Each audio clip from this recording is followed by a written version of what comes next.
Bienvenue sur cette vidéo de cours dans laquelle tu vas découvrir ce qu'était la musique au Moyen-Âge.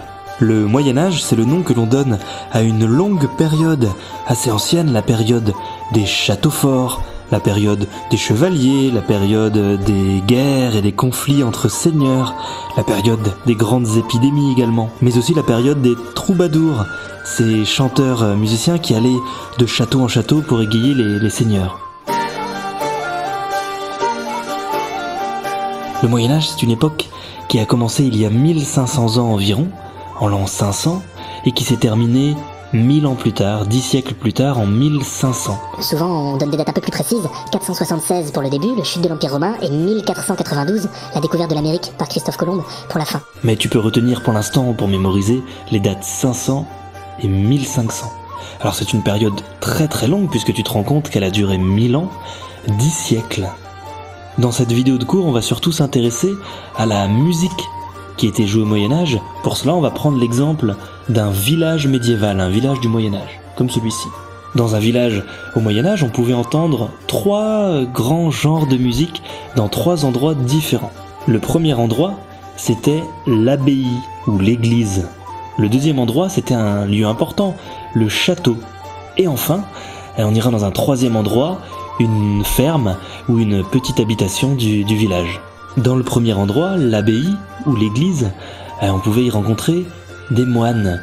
Ces moines chantaient un style particulier de musique qu'on appelle le chant grégorien.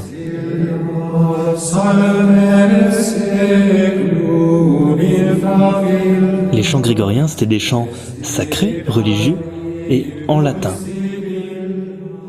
Allez, retour au village, et on va maintenant se diriger vers un deuxième endroit. Ce deuxième endroit, c'est le château du Seigneur. Dans le château du Seigneur, on pouvait entendre les troubadours. Les troubadours, ils allaient de château en château. C'était leur métier d'être payés par les seigneurs ou les nobles pour divertir les assemblées, chanter, jouer ou raconter des poèmes. Sire Coingevielle, devant vous, en votre hôtel, si ne m'avez rien donné, ne me gages à quitter ce vilainie. Fouet que Dieu Sainte Marie, ainsi ne vous sierez mis, mon monnière est mal garni et ma bourse mal farcie. Retour dans notre village du Moyen-Âge pour aller maintenant visiter le troisième endroit où l'on pouvait entendre de la musique.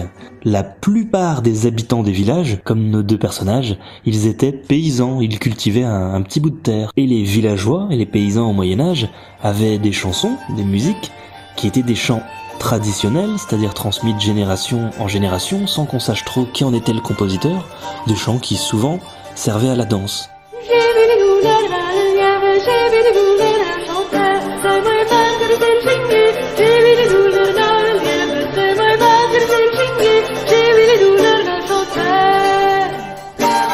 Allez, on récapitule.